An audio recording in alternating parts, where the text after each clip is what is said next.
โอ้ยเนาะคนงานจะไปทางไหนเบิดไปให้หัวหน้ามาเฮ็ดเองตายตาย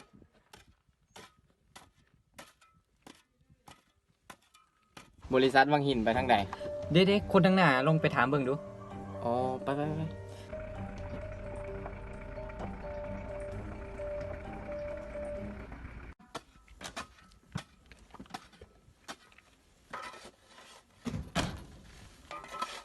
ไอ้ขอถามแม่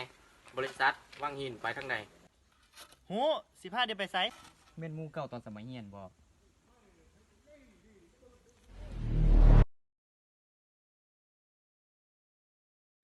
อ๋อแม่นเจ้านี่อ้วนบ่อ๋ออันนี้เป็นเสี่ยวศูนย์วะโอ้บ่ได้เห็นกันโดนโตยังเฮ็ดเวียกคือเก่าอยู่เนาะชีวิตตกต่ำอีหลีเอาเห็นมึงตัวในนี้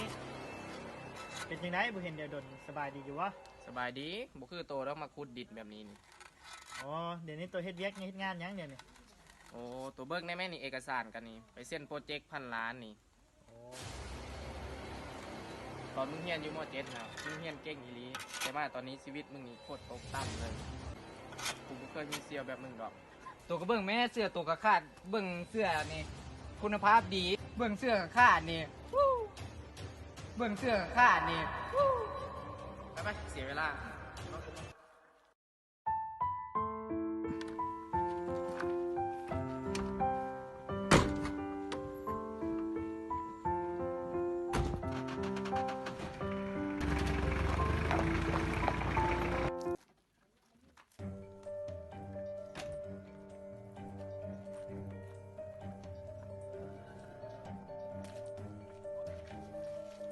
สบายดีสบายดีนี่แม่นผู้ที่จะมาเซ็นสัญญาแม่นวะแม่นนี่แม่นอันบริษัท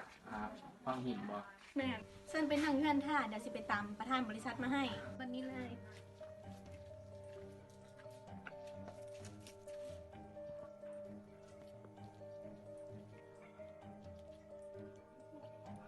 นอนเด้อเดี๋ยวจะหน่อยประธานมา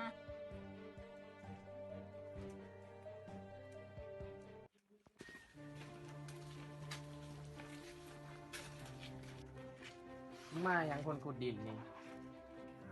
สิมาว่าเวียกนะมึงนี่แหละเห็นเลขากูไปตามน้ำหน้าไปมึงอะ10%มึงมีเซ็นหยังมาเซ็นเอกสารสัญญากับหัวหน้ากู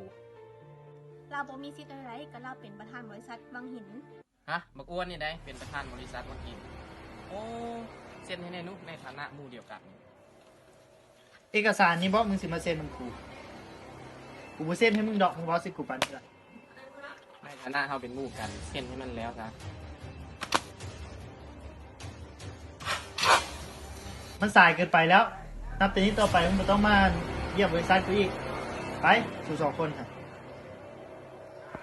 วิดีโอเรื่องนี้สอนเรารู้ว่าอย่าดูถูกคนอื่นทั้งที่ตัวเองบ่ดีพอเจริญพร